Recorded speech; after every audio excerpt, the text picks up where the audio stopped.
di situ dimasukkan ke dalam suatu proses manufaktur hingga menghasilkan produk-produk dasar tadi atau produk-produk komoditas ya. Jadi produk-produk komoditas, produk-produk yang paling sering digunakan dan juga nilai jualnya itu berfluktuasi.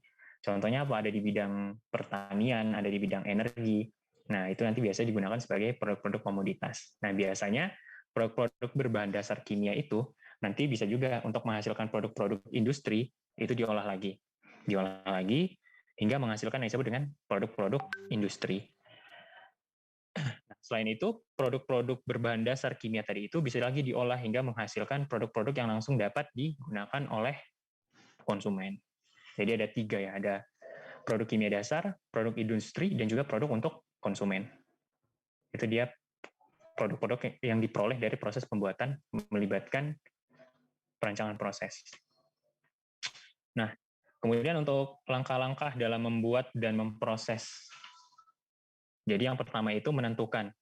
Jadi yang pertama menentukan komposisi dari campuran bahan-bahan kimia hingga menghasilkan properties yang kita inginkan.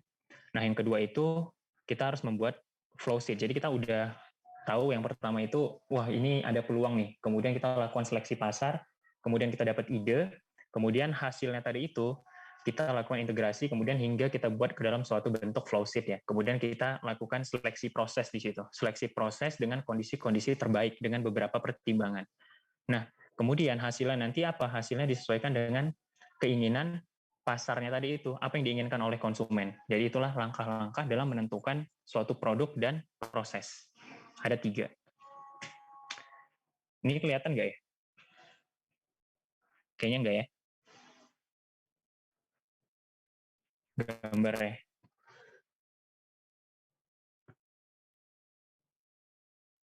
Tidak kelihatan, Pak. Kayak nggak kelihatan ya. Nanti bahannya saya kirim, nanti tolong diperbesar aja. Mungkin sedikit saya jelaskan aja ya. Jadi di sini merupakan langkah-langkah dasar untuk menghasilkan atau mendesain suatu produk ya, melibatkan, nah itu tolong di-mute dulu, siapa tuh? Oke. Nah, jadi yang pertama, seperti yang saya bilang tadi ya, seperti yang saya sebutkan sebelumnya, pertama itu kan perancangan proses dimulai dari adanya peluang potensial. Jadi yang pertama itu kita tentukan kebutuhan pasar. Kemudian kita lakukan interview terhadap customer ya, atau pelanggan. Jadi ini sebenarnya mirip seperti mata kuliah perancangan produk. Kita lakukan identifikasi, kemudian interview customer-nya, kemudian lakukan survei literatur, kemudian juga survei pasar. Nah, nanti setelah kita kumpulkan, muncullah ide. Ide yang ingin kita lakukan itu apa? Ada nggak peluang kira-kira di situ? Kemudian setelah itu, karena ini melibatkan biasanya perancangan proses, kira-kira ada nggak bahan kimia yang terlibat? Nah, biasanya kalau ada struktur kimia yang terlibat, kita harus tahu juga. Nah, kira-kira itu membutuhkan reaksi kimia atau enggak? Kalau melibatkan itu bagaimana? Kalau melibatkan biasanya kita lakukan seleksi ya. Kira-kira untuk menghasilkan produk tadi itu kalau melibatkan kimia gitu kan, reaksi-reaksi kimia kira-kira butuh reaktornya gimana. Kemudian kalau misalkan butuh purifikasi, pemisahan di situ, itu apa yang dibutuhkan. Kalau enggak gimana. Nah, kemudian kalau misalkan udah, nanti kita tentukan kira-kira prosesnya itu berlangsung secara kontinu atau secara batch. Kemudian kalau udah dapat tadi itu perlu nggak dia kira-kira di recycle untuk meningkatkan produktivitas ataupun yield yang kita inginkan. Nah, selanjutnya setelah kita melakukan seleksi tadi itu, kita buatlah flow sheet-nya. Setelah kita buat flow sheet yang dimulai dari block flow diagram, kemudian proses flow diagram, ataupun nanti mau lebih lanjut sampai ke PNID, kita melakukan alatnya ya. Alatnya kita tentukan kira-kira spesifikasi alatnya itu untuk mendukung proses tadi itu gimana. Nah, setelah kita lakukan itu, nanti kita tentukan kira-kira gross profit ya, profit kotornya itu menguntungkan atau enggak, visible atau enggak. Kalau masih dia visible atau layak, kira-kira itu berarti bisa kita lanjutkan. Kalau enggak gimana? Kalau misalkan setelah kita lakukan simulasi ternyata profitnya enggak menguntungkan, baik dari segi ekonomi, kemudian dari aspek lingkungan, aspek keselamatan itu enggak menguntungkan, ya udah, berarti kan enggak harus kita lanjutkan gitu kan. Atau ada beberapa seleksi proses yang harus kita pertimbangkan selanjutnya. Oke, ini ada sedikit contoh ya, proses pembuatan vinil klorida. Nah, jadi kalau kita lihat dari sini, Misalkan untuk memenuhi contohnya ya, contoh 1.3 misalkan nanti dilihat di buku Seider halaman 10. Untuk memenuhi kebutuhan pasar, direncanakan menambah kapasitas produksi vinil klorida menjadi 800 pound per tahun. Kemudian bandingkan alternatifnya itu alternatif 2, dan alternatif 3 dan 4 pada buku Seider. Nah, kemudian nanti dari beberapa alternatif itu dapat diseleksi dari sejumlah gagasan. Nah, biasanya seperti yang sudah kita dengar sebelumnya, ada beberapa dasar pemilihan proses, baik itu dari jenis maupun kapasitas bahan baku, kemudian ada lokasi pabrik, kemudian ada kapasitas produksi, kemudian ada pemilihan proses produksi, dan juga yang terakhir ada efisiensi proses produksi. Nah, ini tadi ya, ada dasar pemilihan proses tadi, bisa dilihat pada slide berikut. Ada jenis dan kapasitas bahan baku, kemudian ada lokasi pabrik, kemudian ada kapasitas produksi, pemilihan proses produksi, kemudian ada efisiensi proses produksi. Nah, kira-kira kalau lihat dari ini, kan dasar pemilihan proses nih. Apa alasan dari lokasi pabrik dan juga jenis maupun kapasitas bahan baku? Ada yang bisa ngasih pendapatnya nggak? Kenapa itu jadi dasar pemilihan proses? Ada yang tahu? Izin mencoba menjawab, Pak. Iya, silakan Ronald. Jadi kalau untuk jenis dan kapasitas bahan baku, kita perlukan menjadi dasar supaya kita dapat mencoba memperkirakan berapa banyak yang dapat kita produksi. Dan juga itu berhubungan dengan kepada lokasi pabrik, di mana lokasi pabrik itu dapat membuat kita menjadi mudah untuk menemukan atau mendapatkan bahan baku yang kita perlukan. Oke, makasih Ronald. Yang lain ada teman-temannya? Sebelumnya untuk anak STAMUK 2019 ini udah ini nggak? Udah pembagian apa sebutannya sekarang ya? Tugas rancangan pabrik skripsi ya? Udah pembagian nggak? Judul kita atau dosen pembimbing? Belum ya? Nah, sebenarnya ini kan dia udah masuk di dasar pemilihan proses gitu. Kalau kita masuk lagi di tugas rancangan pabrik, sebelum kita mendirikan pabrik, itu ada banyak hal ya. Pertama dari bahan baku, kemudian ada lokasi pabrik. Kenapa itu menjadi hal yang penting? Nah, pertama kita harus tahu dulu bahan bakunya itu. Kira-kira bahan baku kita itu demand-nya itu tinggi atau enggak? Kalau demand-nya tinggi, berarti kita kan perlu kan kita lakukan untuk memenuhi kebutuhan dalam negeri. Jadi sebelum kita menentukan kapasitasnya itu, bahan baku, kemudian lokasi pabrik, pertama kita harus tentukan dulu dari lokasi pabrik itu. Lokasi pabrik itu pemilihannya yang pertama dipilih dekat dengan sumber bahan baku. Tujuannya apa? Untuk mengurangi biaya transportasi dan juga penyimpanan. Kemudian lokasi pabrik itu dipilih berdasarkan apa? Bisa juga dari lokasi pemasaran. Jadi ketika kita ingin memasarkan produk yang ingin kita hasilkan, lokasinya itu dipilih dengan lokasi pemasaran tersebut. Untuk apa? Untuk mengurangi biaya distribusi produk tersebut dan juga waktu pengirimannya. Nah, yang ketiga itu kalau lokasi pabrik itu diharapkan itu dekat dengan sumber utilitas. Nah, kan udah belajar tuh utilitas. Air ya, air, listrik, bahan bakar, ada air proses, kemudian pendingin, umpan boiler. Walaupun sebenarnya ada banyak hal yang perlu diperhatikan juga. Kira-kira spesifikasi airnya itu cocok nggak untuk membangun pabrik? Kira-kira kalau airnya kandungan yang lainnya tinggi gimana? Gitu juga ya. Jadi kandungan air juga perlu diperhatikan. Kemudian untuk penentuan kapasitas produksi. Tahu nggak arti kapasitas produksi itu apa? Ini kan sebenarnya kalau kalian nanti udah masuk di tugas rancangan pabrik, dasar-dasarnya itu kan dia ada di sini ya, penentuannya itu, kapasitas produksi. Kan kalau pernah baca tugas rancangan pabrik, misalkan pembuatan biodiesel dengan kapasitas produksi sekian ton per tahun. Tahu nggak? Pernah baca nggak? Kira-kira sekilas kayak gitu. Deskripsi seniornya. Ada yang udah pernah baca judul nggak? Judulnya aja. Nah, pernah. Ada judulnya kayak gitu kan? Pembuatan biodiesel dengan kapasitas sekian ton per tahun. Pernah kan lihat kayak gitu? Iya, Pak. Ya. Sering ya. Kira-kira tahu nggak itu datanya dapat dari mana? Sehingga mereka bisa menentukan kapasitas produksi mereka itu sekian gitu. Tahu? Menurut saya, Pak, data tersebut bisa mereka tentukan itu melalui banyak hal, Pak. Misalnya kapasitas mesin dan kegiatan untuk maintenance mesinnya, Pak. Jadi ketika maintenance, misalnya sekali sebulan, berarti tiap 2 hari dalam 1 bulan itu mungkin ada terjadi perhentian atau ada mesinnya dihentikan atau bahkan untuk mesinnya bisa jadi diganti shift, Pak. Misalnya 1 hari pertama 3 mesin yang ini, 2 hari pertama 3 mesin yang lain gitu, Pak. Oke, baik. Terima kasih Ronald untuk tambahannya. Kalau yang lain ada nggak kira-kira yang mau nambahkan? Kira-kira penentuan kapasitas produksi itu gimana? Arti dari kapasitas produksi itu apa? Tahu nggak? Izin menambahi, Pak. Iya, silakan Adi. Untuk penentuan daripada kapasitas produksi ini sendiri biasanya diperhitungkan daripada neraca massa, yang mana inputnya itu ataupun masukannya itu harus diperhitungkan dan diusahakan sama dengan keluarannya, Pak. Begitu, Pak. Oke, baik. Makasih Adi. Ada lagi yang lain kira-kira yang mau ngasih opininya? Silakan. Nggak ada yang benar dan nggak ada yang salah. Silakan aja.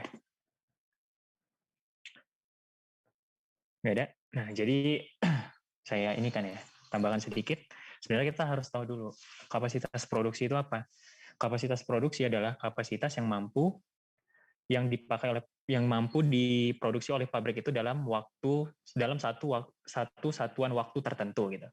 Jadi misalkan kapasitas produksi, misalkan pembuatan biodiesel dengan kapasitas produksi 10.000 ton per tahun. Nah, jadi kapasitas produksi maksimal yang bisa dicapai oleh pabrik tersebut itu adalah 10.000 ton per tahun. Kalau kurang atau lebih gimana? Nah, kalau kurang gimana? Kalau kurang ya nggak masalah. Itulah sebutannya mengapa disebut dengan kapasitas produksi. Jadi yang nggak mesti harus 10.000 ton per tahun. Pasti kan ada beberapa faktor yang menyebabkan dia nanti nggak sampai kapasitas produksinya itu 10.000 ton per tahun. Seperti mungkin alasannya seperti yang disampaikan Ronald tadi, pasti kan pabrik butuh maintenance atau apapun. Nah, jadi kapasitas produksinya itu pasti nggak akan tercapai seperti yang ditetapkan. Nah, kira-kira menentukan kapasitasnya itu gimana? Kalau menentukan kapasitasnya, itu ada banyak faktor ya. Yang pertama, dia bentuknya itu seperti penderajaan massa. Kita harus tahu dulu data ekspor dan impor, kemudian kita harus perlu tahu data konsumsi dan juga produksi. Jadi ada 4 data ya, ingat ya, ekspor, impor, kemudian ada data konsumsi dan juga produksi. Nah, itu data-datanya gimana? Misalkan tadi pembuatan biodiesel dari CPO gitu kan. Nah, berarti kita harus tahu kira-kira data ekspor impor biodiesel itu selama misalkan dalam 5 atau 6 tahun terakhir itu gimana trennya, naik atau enggak. Begitu juga untuk data konsumsi dan juga produksi. Kira-kira trennya itu naik atau enggak. Nah, jadi kalau misalkan kita udah dapat data 5 tahun terakhir, misalkan ini tahun 2022, berarti dari tahun 2021, 20, 19, 18, 17, 16, berarti dari tahun 2016 kita harus cari datanya itu berapa kira-kira. Kemudian kita cari pertumbuhannya itu. Pertumbuhannya kira-kira gimana? Trennya positif, naik atau enggak?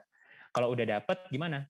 Misalkan kita udah dapat nih, kita ingin merencanakan membangun pabrik. Ini kan tahun 2022. Bisa nggak kita merencanakan pabrik itu langsung dibangun di tahun ini atau di 1 tahun ke depan? Kira-kira visible atau enggak menurut kalian? Kalau misalkan kita merancang pabrik, gimana? Visible nggak dibangun itu di waktu kita memikirkan, kemudian atau di 1 tahun kemudiannya visible nggak?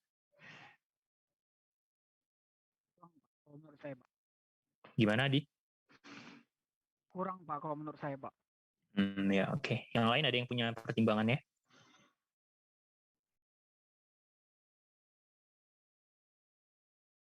Ada? Menurut saya tidak mungkin, Pak, karena untuk membuat satu pabrik kan perlu peralatan, terus dia kayak model perlu kayak commissioning lagi, Pak, kayak uji simulasi gitu lagi, Pak. Ya, oke. Oke, baik, makasih Hemi ya. Jadi sebenarnya optimalnya itu pembangunan pabrik itu direncanakan misalkan ini tahun 2022. Berarti 3 tahun atau 5 tahun ke depan. Berarti mungkin di tahun 2025 paling cepat atau di 2027. Jadi kalau kita udah dapat data-datanya tadi itu dari data ekspor, impor, konsumsi, dan produksi, kita lakukan, misalkan kita udah punya grafik tuh kan, berarti kan kita udah dapat tuh slope-nya. Biasa tahu kan, kalau ada grafik ada slope, misalkan AX tambah BY, berarti kita tentukan pada tahun di 5 tahun atau 3 tahun kemudian yang ingin kita buat pabrik itu, kira-kira berapa nih data yang dihasilkan. Udah dapat, nanti tinggal diikutin aja peneranaan masanya. Siapa yang masuk, ekspor atau impor. Nah, nanti tinggal selisihkan aja, dikurangin. Nah, kalau kita udah dapat dari datanya itu, misalkan produknya itu merupakan produk-produk yang jarang ada di Indonesia, kan, tapi kebutuhannya itu tinggi. Nah, kita bisa naikkan itu kapasitasnya. Bisa kita naikkan 60% dari kapasitas yang udah kita tentukan sebelumnya. Tapi kalau produk kita merupakan produk-produk komoditas yang udah banyak ada di Indonesia, di negara kita bisa hanya mencukupi 60% dari estimasi yang udah kita tentukan. Jadi kayak gitu ya, penentuan kapasitas produksi. Kemudian kalau pemilihan proses produksi, ya kita bisa tentukan prosesnya itu mau berlangsung secara apa. Batch kah atau kontinu? Nah, itu tergantung dari kualitas produk yang ingin kita hasilkan.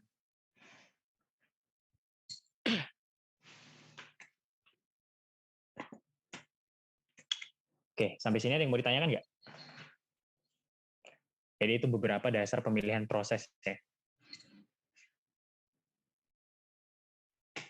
Oke, kalau nggak ada, sekarang kita masuk ke, ini ada contoh ya, contoh untuk seleksi proses. Jadi ketika kalian buat misalkan tugas rancangan pabrik tadi itu, di bab 1 tuh pendahuluannya kayak gitu, kalian tentukan dulu, kalian mau buat produknya apa, kebutuhannya tinggi atau enggak. Nah, kemudian kalian tentukan kapasitas produksinya itu berapa. Setelah kalian udah dapet kapasitasnya itu tadi, kemudian kalian lakukan seleksi proses ya. Mungkin kalian bisa melakukan dari beberapa reaksi yang terlibat. Misalkan di sini ada contoh ya di sini. Ini pembuatan apa nih? Saya lupa tadi. Nah, ini.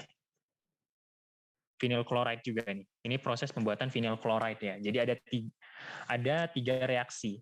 Nah, jadi kalau misalkan dilihat dari sini, ada reaksi 1, ada reaksi 2, ada reaksi 3 di unit reaktor tersebut.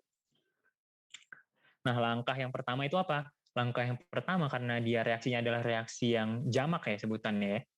Nah, di situ kita harus mendapatkan reaksi secara keseluruhannya dulu. Ini kan gampang nih, tinggal dicoret-coret aja kan. Dicoret-coret, dapatlah reaksi totalnya itu yang ada di bawah. Nah, kemudian yang di tabel ini, kelihatan nggak apa tuh arti minus 2, 1, 0, dan lainnya, tahu nggak? Apa itu sebutannya? Misalnya C24, min 2, apa nih artinya? Koefisien reaksi, Pak. Perhatian. Selain itu ada yang tahu lagi? Koefisien reaksi ya, Pak? Iya. Ada lagi selain itu?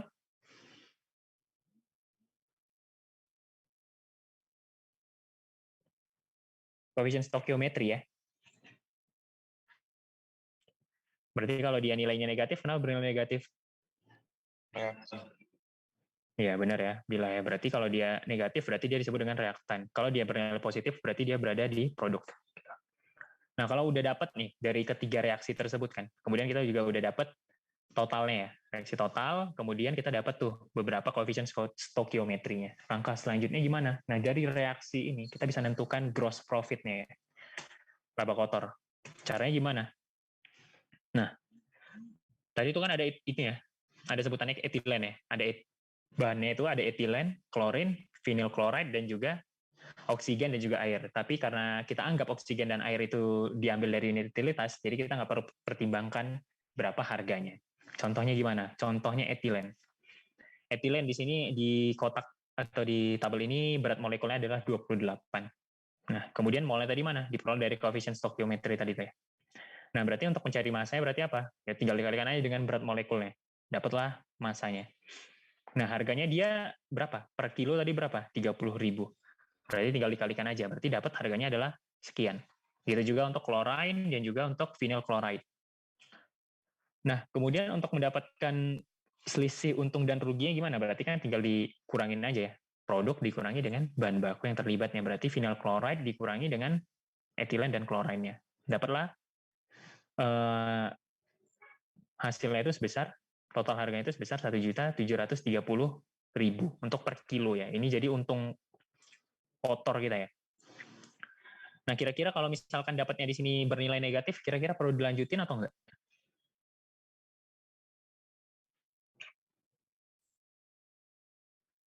Kalau di seleksi proses ini, dari reaksi ini diperoleh nilainya misalkan negatif gitu. Dilanjutin atau enggak? Enggak, Pak. Enggak. Langkahnya kira-kira apa? Kalau misalkan bernilai negatif. Apa yang perlu kita lakukan? Ada yang tahu?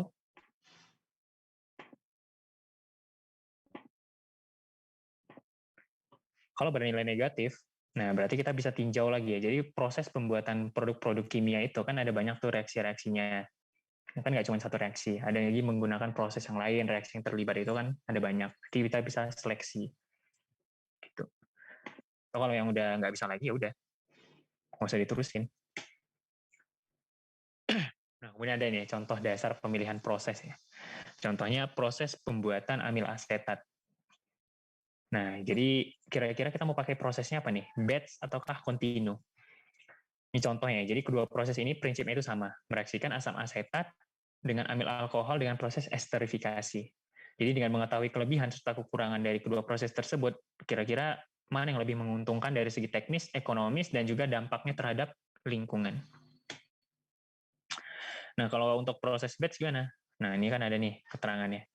Nah, jadi kalau kita mempertimbangkan pemilihan proses itu berlangsung secara batch atau kontinu, kita lihat dulu dari reaksinya, kemudian kita perlu membaca literatur yang terlibat di situ. Nah, kira-kira kalau kita menggunakan, kalau reaksinya ini prosesnya batch, kira-kira yield yang dihasilkan itu berapa? Kemurniannya itu berapa? Kemudian dia terbentuk azeotrop atau enggak? Gitu. Jadi, kan hal tersebut. Kemudian kalau untuk proses kontinu gimana? Kalau proses kontinu kayak gitu juga. Kalau dengan reaksi yang sama berlangsung pada proses yang kontinu, kira-kira kemurniannya yield yang dihasilkan itu berapa? Lebih rendah atau lebih tinggi? Nah, itu perlu namanya survei atau cek literatur ya di situ. Nah, kita bisa lihat di sini ya, ada beberapa parameter untuk proses batch, kemudian ada proses kontinu. Nah, di sini kan dihasilkan tuh, proses konversinya berapa kalau dia proses batch? Konversinya ada 95%. Kemudian kontinu berapa? 85%. Nah, kemurniannya berapa? Ada 85 sampai 88, kemudian untuk proses kontinu ada sebesar 98 atau 85-88 pada kondisi azeotrop. Yield yang dihasilkan sebesar 90 dan 95% untuk batch dan kontinu. Kemudian kondisi operasi dia sama 120 dan 1 ATM. Kemudian untuk aspek ekonomis dan juga aspek dampak terhadap lingkungan. Kira-kira tahu nggak proses grading ini apa? Ini kan ada batch dan juga proses kontinu. Tahu nggak? Grade-nya itu 100 ini dari mana?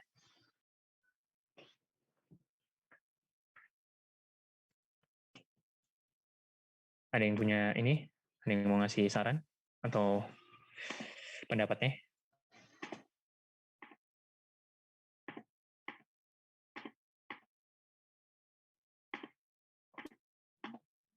Suara saya masih kedengaran?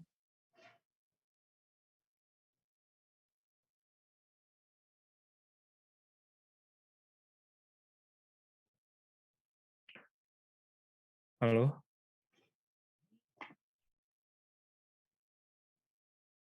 Masih, Pak. Masih ya? Kira-kira tahu nggak Ronald? Kira-kira grade-nya itu dari mana? Penentuan grade-nya ini. Kenapa grade-nya 100? Sedangkan yang di proses kontinu dia grade-nya 90.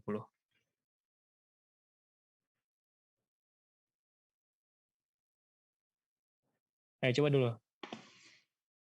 Ada yang bisa ngasih ini nggak? Pendapatnya?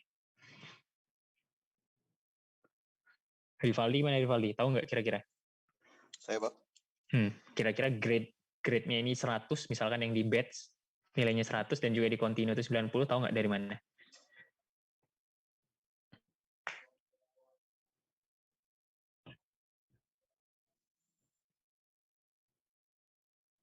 Kalau grade-nya itu saya juga belum tahu sih, Pak. Cuma Oh, kalau ya. misalnya kalau saya cuma tahu tentang batch sama apa continue aja gitu. Kalau misalnya grade-nya 100 sama 90 itu saya juga kurang tahu, Pak. Gimana belum.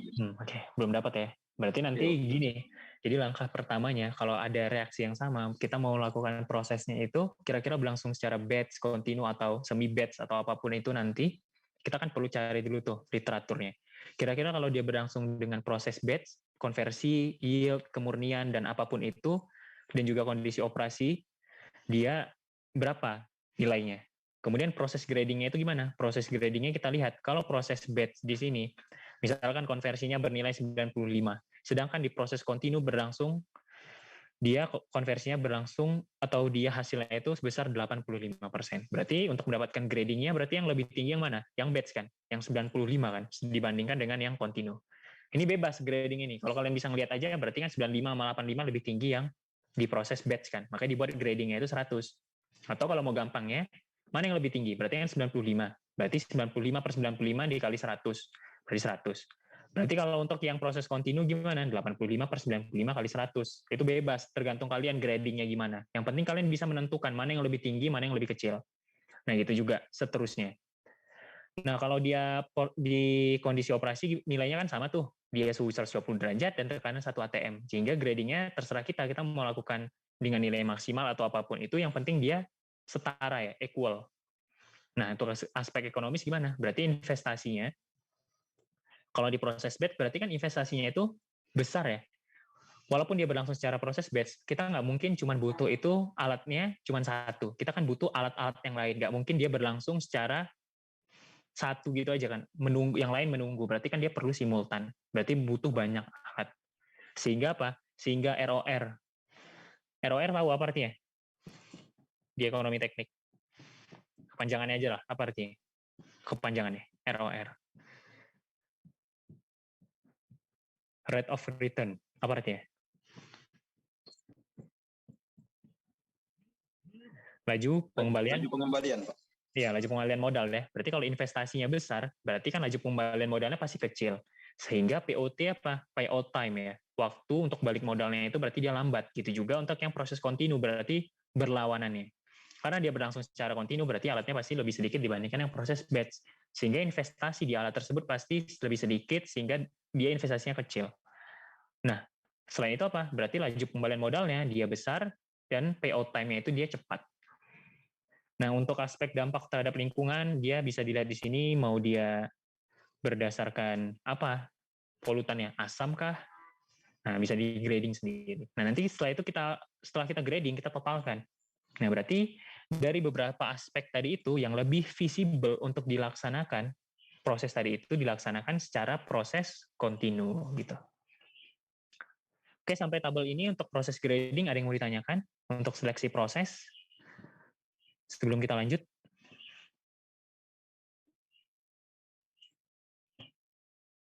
udah paham semua? Izin bertanya, Pak. Ya, silahkan. Untuk menentukan grade yang misalnya polutan, investasi, ROR, POT, itu kita melakukan perhitungan ya?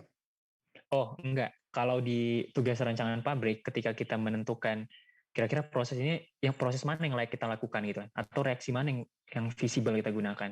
Ya kita nggak perlu melakukan sampai kita hitung itu ya, karena kan perhitungan itu ada di bab-bab selanjutnya. Nah, makanya di bab awal ini, Ronald, kita perlu melakukan survei literatur. Survei literatur dari beberapa artikel yang kita baca. Kira-kira kalau ini hasilnya gimana?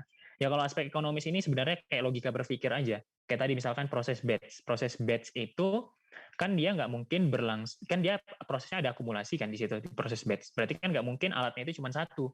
Berarti dia butuh alatnya itu nggak pasti lebih dari satu gitu. Ada 2 atau 3. Karena apa? Karena nggak mungkin dia menunggu alat yang lain itu diam. Nah, maka itu dibuat alatnya agak banyak. Sehingga apa? Alatnya banyak, pasti investasinya juga makin besar. Sehingga apa? ROR, laju pengembalian modal. Berarti laju pengembalian modalnya pasti lebih kecil. Sehingga waktu balik modalnya makin lambat. Itu kan logika berpikir aja. Kayak gitu. Dapat, Ronald. Berarti kita harus banyak survei literatur kalau di sini. Dapat, Pak. Terima kasih, Pak. Oke. Oke, ada lagi selain Ronald? Izin bertanya, Pak. Ya, silahkan. Berarti, Pak, untuk yang grading ini, kita membandingkan antara batch dengan continue secara nggak langsung, kita lihat aja mana yang lebih efisien, mana yang lebih besar itu gradingnya kita lebih tinggikan gitu ya Pak? Iya benar Abdillah. Kalau proses grading ini sebenarnya balik ke diri kita sendiri. Kalau saya pribadi lebih enak gradingnya itu kita tentukan dari kedua proses tadi, misalkan yang konversi ya kita lihat ya. Kalau di proses batch sama continue kan yang lebih besar nilai konversinya yang batch kan 95. Nah biasanya saya buat kayak gitu, saya ambil itu jadi basisnya, jadi 95 bagi 95 kali 100, makanya nilai grade-nya itu 100. Nah, nanti pindah ke continue gimana? Ya udah tinggal 85 per 95 kali 100 gitu. Atau kalau kalian udah di kepala, oh berarti ini lebih kecil nih atau lebih besar, ya udah tentukan aja, kalian sendiri yang menentukan grading itu. Pasti hasilnya akan sama. Gitu Abdillah. Ada lagi yang mau ditanyakan Abdillah? Pas Pak. Oke, baik. Ada lagi untuk teman-teman yang lain? Gitu aja ya. Jadi terserah kalian. Kalau kalian mau menentukan gradingnya itu berdasarkan mana yang lebih besar, mana yang lebih kecil, kalian tentukan sendiri gradingnya, itu oke aja. Atau ambil nilai yang paling besar, kalian tetapkan dulu nilainya berapa, kemudian itu jadi nilai basisnya. Tapi disertai dengan logika berpikir juga ya, kalau di investasi dan juga polutan gitu. Nah ini tadi, jadi kita butuh yang namanya survei literatur ya. Jadi ketika kita buat tugas rancangan pabrik, nah kita dapat membantu penyelesaikan permasalahannya itu mengenai informasi produk, kemudian ada di termodinamikanya sifat termofisika, kemudian ada flow sheet-nya, kemudian deskripsi peralatan, dan juga model proses yang udah kita pelajari sebelumnya. Nah, sumber-sumber literatur kayaknya kalian udah tahu bagaimana mencarinya di internet. Kemudian yang paling penting itu apa? Paling penting, kalau saya nggak salah ya, untuk stambuk kalian itu, nanti kan itu tugas rancangan pabriknya itu agak sedikit berbeda dibanding tugas rancangan pabrik, stambuk-stambuk sebelumnya. Nanti kalian itu kalau nggak salah nggak boleh lagi pakai judul dari seniornya. Jadi kalian harus menentukan dulu kira-kira kalian mau buat apa nih? Mau buat apa? Kemudian kalian harus dapat literatur pendukungnya. Literatur pendukung, baik itu yang paling utama itu patennya. Kira-kira prosesnya itu udah ada patennya atau belum? Nah, nanti kalian gerak dari situ. Udah dapat patennya, reaksinya apa aja, kemudian kalian kembangkan nanti dari block flow diagram, baru setelah itu kalian buat ke dalam bentuk flow sheet-nya. Nah, jadi untuk stambuk kalian kayaknya setahu saya agak sedikit berbeda ya, ada pengembangan sedikit. Ini ya, survei literaturnya ada dari handbook, kemudian ada literatur, ada ensiklopedia. Kemudian untuk pengelompokannya ada product quality factor, kemudian ada berdasarkan fungsional, kemudian ada reologinya, kemudian ada kualitas fisik dan juga sensor, kemudian ada formulasi produk ya, baik dari dari komposisi, kemudian dari emulsi, kemudian dari emulsifier dan juga microstructure. Nah, kemudian ada yang namanya kreasi proses ya. Jadi untuk menghasilkan produk itu, tim perancangan harus melakukan tahapan kreasi proses. Jadi kita perlu data-data termodinamika, seperti termofisikal, kemudian kesetimbangan uap cair, kemudian flammability, kemudian ada toksisitas, harga bahan kimia, kemudian untuk informasi-informasi yang terlibat dalam sintesis prosesnya. Kemudian setelah itu, kita lakukan proses seleksi, seperti yang tadi ya, meliputi pembuatan flowsheet yang mempertimbangkan reaksi mana yang lebih visible, kemudian unit-unit separasi yang terlibat itu apa, kemudian kondisi operasi, suhu, dan juga tekanannya. Nah ini tadi ya untuk proses operasi yang contoh yang awal tadi itu. Ada basic, industrial, dan juga consumer products. Gitu. Bahan bakunya gimana, kemudian konversinya gimana, purifikasinya gimana. Nah ini dia lebih yang tadi kan dia lebih rinci ya, kalau ini kan dia secara general aja dari pengembangan dasar proses tadi itu. Oke, itu aja mungkin untuk kuliah kita pada siang menjelang sore pada hari ini. Untuk teman-teman yang lain ada yang mau ditanyakan? Sebelumnya untuk Rivaldi dan juga perwakilan dari kelas D udah diambil screenshot-nya ketika dibuka slide-nya. Oke. Oke, ada lagi yang mau ditanyakan? Sebelum kita... Izin bertanya, Pak. Oh ya, silakan. Solihul. Oh, ini Solihul yang dari itu ya? Apa namanya? Pertukaran pelajar PMM 2, Pak. Betul, Pak. Oh iya, PMM 2. Ya, silakan Solihul. Baik, Pak. Terima kasih, Pak. Izin bertanya untuk grading tadi ya, Pak. Untuk aspeknya apakah hanya 3 itu atau ada aspek lain ya, Pak? Sebentar, saya buka lagi ya. Baik, Pak.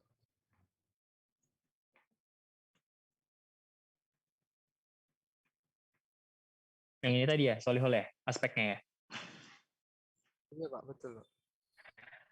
Sebenarnya yang paling general, yang paling sering kami gunakan ya ketika buat tugas rancangan pabrik itu, yang biasa aspek teknisnya dari kondisi proses, kemudian operasi, ekonomis, dan juga dampak terhadap lingkungan.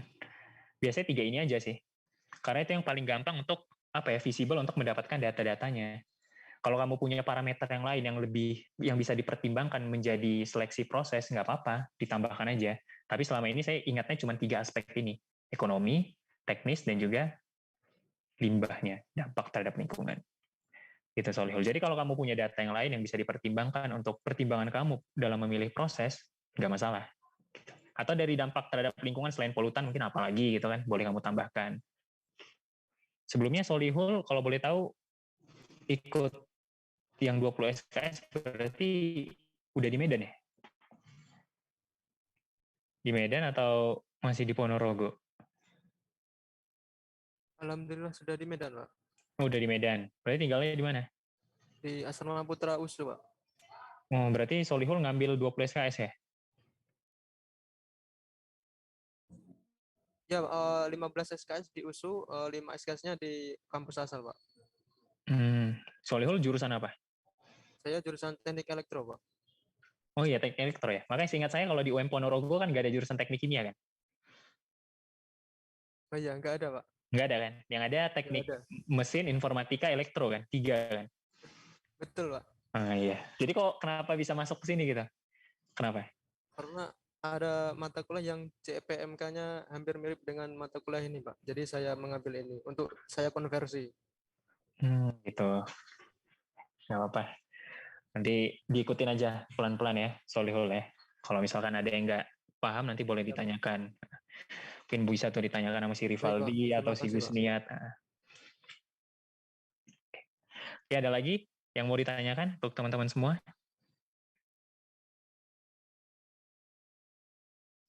Oh iya, boleh. Untuk teman-teman yang lain mungkin boleh dihidupkan dulu kameranya. Kita ambil sesi dokumentasi di akhir. Iya, ada sisi. Nah.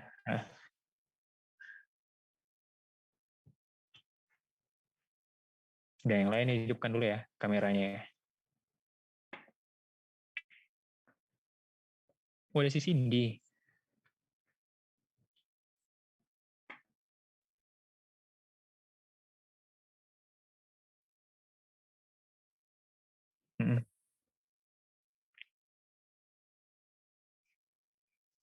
Ayo, dihidupkan dulu ya.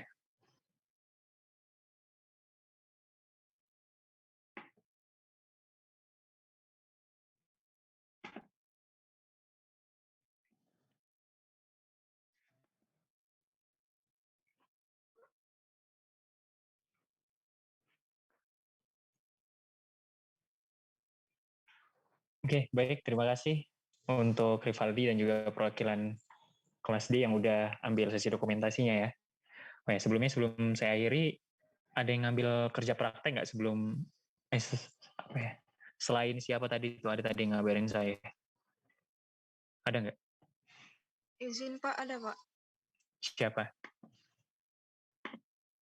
Raisa ya? Iya Pak, saya dan Syara Pak. Raisa dan juga Sahara. Nanti coba di chat pribadi saya. Jadi kalau misalkan kalian nanti ada kerja praktek di mana? Di Semen Padang Pak. Oh, yang sama Pak Durain ya? Iya Pak. Oh, yang makan durian ya? Iya Pak. Ah ya, sampai sini tuh aroma durian ya. Oke, nanti kalau misalkan ada kegiatan yang nggak bisa masuk di online atau nanti udah berlangsung secara offline, kabarin aja. Saya buat listnya soalnya. Nanti saya takut lupa. Oke, boleh ya, kabarin. Baik, Pak. Jadi Pak, kemarin kami sebenarnya surat izin kami sudah keluar Pak, tapi kan PKS. Jadi kami kata Bu Nisa dibuat ulang lagi Pak. Oh ya udah, apa-apa. Oke Pak. Tapi nanti konfirmasi aja, soalnya saya udah buat listnya. Takutnya nanti ada yang terlewat kan, kalau nggak masuk atau apa. Baik Pak. Ada lagi selain siapa tadi? Habib ya, Husnul Habib, Raisa.